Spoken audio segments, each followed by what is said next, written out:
সম্প্রতি ভারতীয় সেনাপ্রধান জেনারেল উপেন্দ্র দ্বিবেদী এক চমকপ্রদ তথ্য জানিয়েছেন।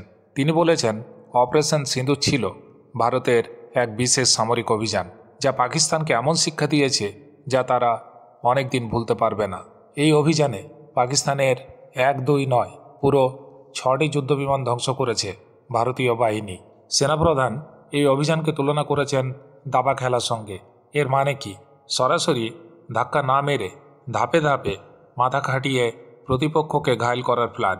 যেমন দাবায় 23 এপ্রিল বড়সড় বৈঠকে সেনাবাহিনীকে বলা হয়, আপনারা যা ঠিক মনে করেন তাই করুন।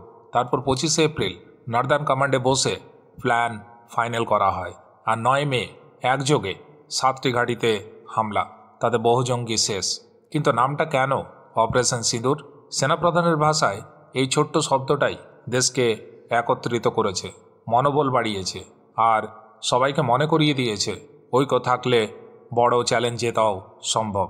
এখন আপনাদের কাছে প্রশ্ন, আপনারা কি মনে করেন এই ধরনের বুদ্ধি আর সাহসে ভরা অভিযান দেশের নিরাপত্তা ও সম্মান আরও বাড়িয়ে দেয়? কমেন্টে অবশ্যই জানান আপনার মতামত।